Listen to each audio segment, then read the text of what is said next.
할렐루야. 오늘은 3월 14일 금요일입니다. 오늘도 정시 매일 예배를 드리시는 성도님들 한 분 한 분 사랑하고 축복합니다. 다 같이 사도신경으로 우리의 신앙을 고백하며 예배 자리로 나가겠습니다. 전능하사 천지를 만드신 하나님 아버지를 내가 믿사오며 그 외아들 우리 주 예수 그리스도를 믿사오니 이는 성령으로 잉태하사 동정녀 마리아에게 나시고 본디오 빌라도에게 고난을 받으사 십자가에 못 박혀 죽으시고 장사한 지 사흘 만에 죽은 자 가운데서 다시 살아나시며 하늘에 오르사 전능하신 하나님 우편에 앉아 계시다가 저리로서 산 자와 죽은 자를 심판하러 오시리라. 성령을 믿사오며 거룩한 공예와 성도가 서로 교통하는 것과 죄를 사하여 주시는 것과 몸이 다시 사는 것과 영원히 사는 것을 믿사옵나이다. 아멘. 다 같이 찬송가 543장 어려운 일 당할 때 우리 함께 찬송하겠습니다.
오늘 우리에게 주시는 하나님의 말씀은 요한복음 21장 1절에서 14절까지의 말씀입니다. 함께 받들어 읽겠습니다. 그 후에 예수께서 디베라 호수에서 또 제자들에게 자기를 나타내신 일은 이러하니라. 시몬 베드로와 디드모라 하는 도마와 갈릴리 가나 사람 나다나엘과 세베대 아들들과 또 다른 제자 둘이 함께 있더니 시몬 베드로가 나는 물고기 잡으러 가노라 하니 그들이 우리도 함께 가겠다 하고 나가서 배에 올랐으나 그날 밤에 아무것도 잡지 못하였더니 날이 새어갈 때 예수께서 바닷가에 서셨으나 제자들이 예수이신 줄을 알지 못하는지라. 예수께서 이르시되 얘들아 너희에게 고기가 있느냐 대답하되 없나이다. 이르시되 그물을 배 오른편에 던지라 그리하면 잡으리라 하시니 이에 던졌더니 물고기가 많아 그물을 들 수 없더라. 예수께서 사랑하시는 그 제자가 베드로에게 이르되 주님이시라 하니 시몬 베드로가 벗고 있다가 주님이라 하는 말을 듣고 겉옷을 두른 후에 바다로 뛰어내리더라. 다른 제자들은 육지에서 거리가 불과 한 50칸쯤 되므로 작은 배를 타고 물고기 든 그물을 끌고 와서 육지에 올라보니 숯불이 있는데 그 위에 생선이 놓였고 떡도 있더라. 예수께서 이르시되 지금 잡은 생선을 좀 가져오라 하시니 시몬 베드로가 올라가서 그물을 육지에 끌어올리니 가득히 찬 물고기가 153마리라. 이같이 많으나 그물이 찢어지지 아니하였더라. 예수께서 이르시되 와서 조반을 먹으라 하시니 제자들이 주님이신 줄을 아는 고로 당신이 누구냐 감히 묻는 자가 없더라. 예수께서 가셔서 떡을 가져다가 그들에게 주시고 생선도 그와 같이 하시니라. 이것은 예수께서 죽은 자 가운데서 살아나신 후에 세 번째로 제자들에게 나타나신 것이라. 이는 하나님의 말씀입니다. 아멘. 오늘 말씀은 부활하신 예수님께서 제자들을 세 번째 만나주시는 장면의 말씀입니다. 그런데 신약성경을 종합해 보면 부활하신 주님이 제자들을 만난 횟수는 최소 10번 이상으로 기록되어 있습니다. 오늘 요한복음에서는 부활하신 주님이 세 번째 제자들 앞에 나타나신 것을 기록하고 있는데 왜 이렇게 주님께서 부활하셔서 여러 차례 제자들에게 나타나시는 것일까? 그것은 제자들에게 부활신앙을 확실하게 심어주시려는 주님의 사랑이라는 것이죠. 오늘 세 번째 만남 이전에 주님께서는 두 번 제자들을 만나 주셨는데 첫 번째는 두려워 떨고 있는 제자들을 찾아가셔서 그들에게 평강을 전하십니다. 두려워서 문을 걸어 잠그고 있는 제자들에게 부활의 몸을 직접 보여주시면서 제자들의 믿음을 회복하고 그들에게 평강을 전하고 또 세상에 나가서 부활의 주님을 전하라는 귀한 사명을 맡기시죠. 두 번째 역시 문이 닫혀 있는데 특별히 의심하는 도마를 위해서 나타나십니다. 그리고 도마에게 믿음 없는 자가 되지 말고 믿음 있는 자가 되라고 말씀하시죠. 이 두 번의 만남으로 인해서 제자들이 예수님께서 부활하신 것을 확신하고 또 담대해지기를 원하셨던 것입니다. 그러면서 제자로서의 사명도 회복하게 하시는 것이죠. 오늘 본문에 주님께서 세 번째 제자들을 만나는 상황도 그런 의미와 의도의 연장선으로 볼 수 있는 것입니다. 제자들은 두 번이나 부활의 주님을 만나고 직접 주님의 손과 옆구리를 만져보았지만 여전히 마음이 무겁고 확신이 없는 겁니다. 회복이 좀처럼 되지 않는 거예요. 이전처럼 주님을 따를 자신이 없어진 겁니다. 오히려 베드로는 더 이상 주님의 제자로 살 자신이 없었는지 자기는 물고기나 잡는 인생으로 돌아가겠다고 하면서 갈릴리 바닷가로 가겠다는 선언을 하게 됩니다. 뭐 그럴 만도 하겠죠. 부활한 예수님을 만나니까 베드로의 마음이 더 확고해지고 담대해진 게 아니라 더 자신이 없어진 겁니다. 주님을 위해 목숨도 바치겠다고 호언장담했던 그가 예수님을 세 번이나 부인하고 저주하지 않았습니까? 그것이 얼마나 부끄럽고 면목이 없었겠습니까? 그러면서 예수님이 부활하지 않으셨냐? 예수님이 부활하셨다는 것은 예수님이 하나님의 아들이고 하나님이라는 것인데 내가 사람 예수도 따라가지 못했는데 어떻게 하나님이신 예수님을 따라갈 수 있겠느냐?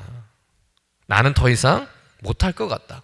난 여기가 한계인 것 같다라고 생각하면서 스스로 제자의 길을 포기할 수도 있는 상황이라는 거죠. 그러니까 베드로의 심정이 충분히 이해가 되는 겁니다. 그렇게 제일 마탕 같은 베드로가 다 그만두고 고향으로 가겠다고 하니까 나머지 제자들도 우르르 따라 나서게 된 것이죠. 그리고는 예전처럼 물고기를 잡으러 나간 것입니다. 우리 본문 3절 말씀 같이 한번 읽어볼까요?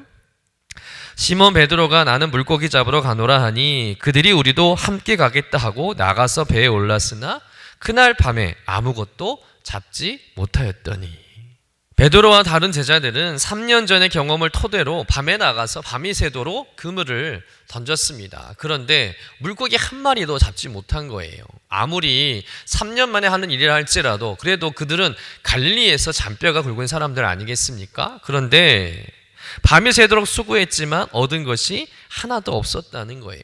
그렇게 밤을 새우며 물고기 한 마리도 못 잡고 날이 새어갈 그쯤에 바닷가에서 소리가 들렸습니다. 얘들아, 고기를 잡았느냐? 바로 주님의 음성이었죠. 하지만 제자들은 주님이라고 생각하지 않습니다. 주님의 음성이라고 생각하지 못했습니다. 오히려 밤이 새도록 그물을 던지다가 제자들은 힘이 다 빠진 상황이었다는 것이죠. 무엇을 해야 할지, 어떻게 해야 할지 그냥 자포자기의 상황이었습니다. 그런 제자들에게 주님께서 말씀하시죠. 6절 말씀입니다. 이르시되 그물을 배 오른쪽에 던지라, 그리하면 잡으리라. 제자들은 그 음성이 누구의 음성인지도 모른 채 혹시 최근에 갈릴리 문사정을 잘 아는 사람인 줄 알고 그 말대로 우편에 그물을 던진 겁니다. 그런데 어떤 결과가 나왔습니까? 밤새 물고기 한 마리도 못 잡았는데 그물이 가득할 정도로 물고기가 잡힌 거예요. 이 상황이 연출되자 베드로 옆에 있던 사도 요한이 베드로에게 이렇게 말합니다. 주님이시라. 요즘 말로 말하면 형님 주님이신가 봐요. 이렇게 말을 했다는 것이죠. 그러자 여전히 불같은 성격의 베드로가 주님이라는 말에 바다에 첨벙 뛰어들었습니다. 그리고 헤엄쳐서 주님께로 나온 거예요. 다른 제자들도 마찬가지입니다. 작은 배를 타고 물고기가 든 그물을 끌고 나왔던 것이죠. 그렇게 제자들이 육지로 나왔는데 육지에 와보니까 이미 숯불이 피워져 있고 생선과 떡이 준비되어 있었던 것입니다. 바로 주님께서 제자들을 위해서 준비해 놓은 음식이었던 거예요. 그리고 주님께서 지금 잡은 생선을 좀 가져오라고 말씀하십니다. 그러자 베드로가 그물을 끌어올렸더니 물고기가 153마리나 잡힌 겁니다. 그것도 그물이 수용하기 버거울 만큼 큰 물고기들만 잡혔다는 거예요. 주님은 막 잡은 생선을 불에 구워서 요리해 주시며 제자들에게 주시며 말씀하시죠. 와서 조반을 먹으라. 아침 먹으라는 거예요. 하지만 제자들은 부활의 주님인 것을 분명히 알기 때문에 아무 말도 못하고 그냥 먹기만 하는 거죠. 12절 말씀 같이 한번 읽어볼까요? 예수께서 이르시되 와서 조반을 먹으라 하시니 제자들이 주님이신 줄 아는 거로 당신이 누구냐 감히 묻는 자가 없더라. 예수님은 아무 말도 못하는 제자들에게 떡도 주시고 생선도 주시면서 먹으라고 하신 거죠. 여러분, 밤새 고기를 못 잡은 상황이 처음 베드로가 부름을 받던 상황과 흡사하다면 헤엄쳐 나온 베드로 앞에 피어져 있는 그 숯불을 보면서 베드로는 무엇을 생각했을까요? 아마도 사람들이 모인 그 모닥불 앞에서 예수님을 3번이나 부인했던 자신의 그 잘못된 모습이 생각나지 않았을까요? 그러나 주님은 베드로에게 아무 말씀도 하지 않으셨다는 겁니다. 다만 부활하신 주님은 제자들을 위해서 식탁을 준비하시고 와서 조반을 먹으라 초청하셨다는 겁니다. 주님은 아무 말 없이 제자들을 격려하시고 그들의 배고픔을 해결해 주신 거예요. 여러분, 이 장면을 뭐라고 해야 할까요? 제자들을 위해서 상을 차려주시는 부활하신 주님이라고 하면 좋겠습니까? 여러분, 오늘 주님께서 제자들을 만나주신 이 사건을 통해서 우리는 어떤 영적 교훈을 발견할 수 있을까? 그것은 바로 주님은 실패한 제자들을 끝까지 포기하지 않으신다는 거죠. 베드로와 제자들은 부활하신 주님을 2번이나 만났지만 여전히 마음 깊은 곳에는 확신이 없었습니다. 이전처럼 담대하게 주님을 따를 자신이 없었던 거예요.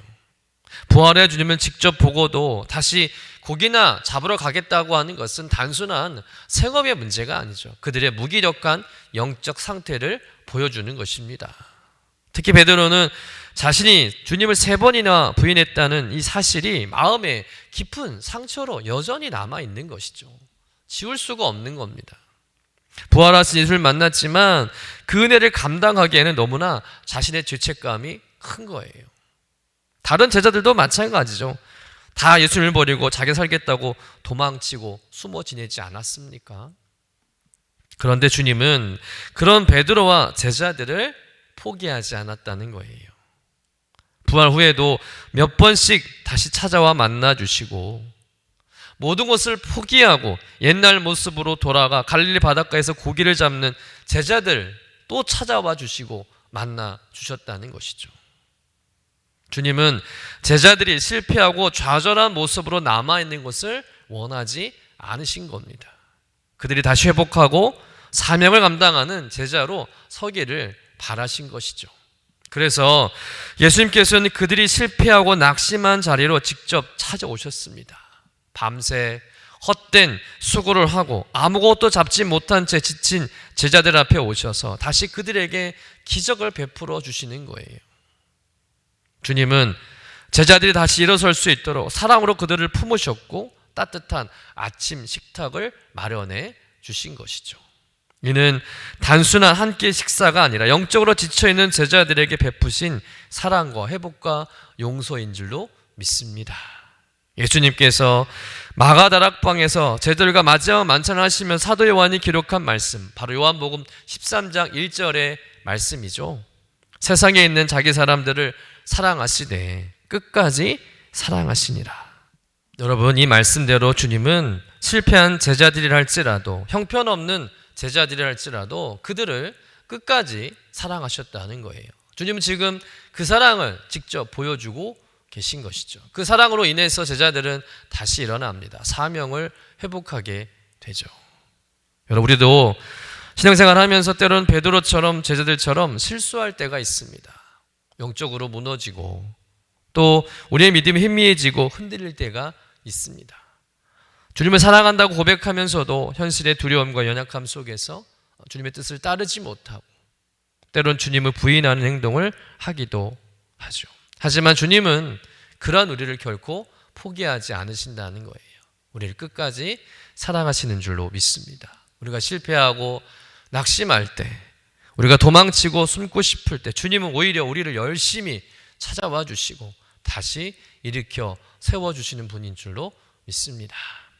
여러분, 주님께서 우리를 포기하지 않는 그 사랑을 기억하며 어떤 실패 속에서도 다시 일어나서 그 부르심에 응답하며 부활의 증인으로 살아가는 여러분 되시기를 주님의 이름으로 간절히 축원합니다. 기도하겠습니다. 사랑의 주님, 오늘도 우리에게 말씀하여 주시고 부활하신 주님께서 제자들에게 베푸신 그 사랑과 회복의 은혜를 다시금 깊이 묵상하게 하시니 감사드립니다. 베드로와 제자들이 두려움과 좌절 속에 있을 때도 주님은 그들을 포기하지 않으시고 끝까지 사랑하시며 찾아오셨듯이 우리도 때로 믿음이 흔들리고 연약하여 넘어질 때마다 주님께서 나를 찾아와 주셔서 다시 일으켜 세워주실 줄로 믿습니다. 주님, 우리도 때때로는 베드로처럼 실패하고 후회하며 주님을 따를 자신이 없을 때가 있습니다.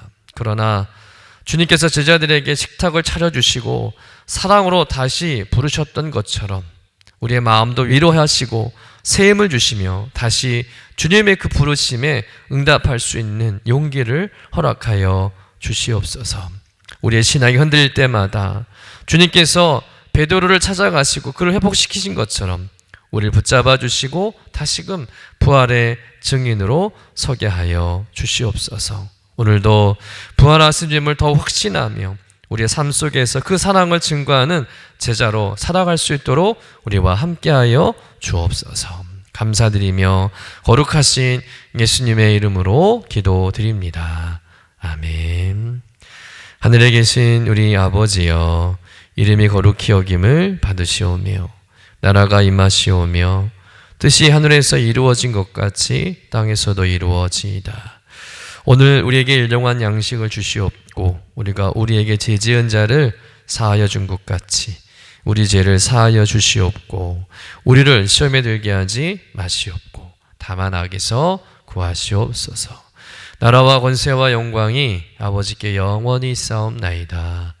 아멘.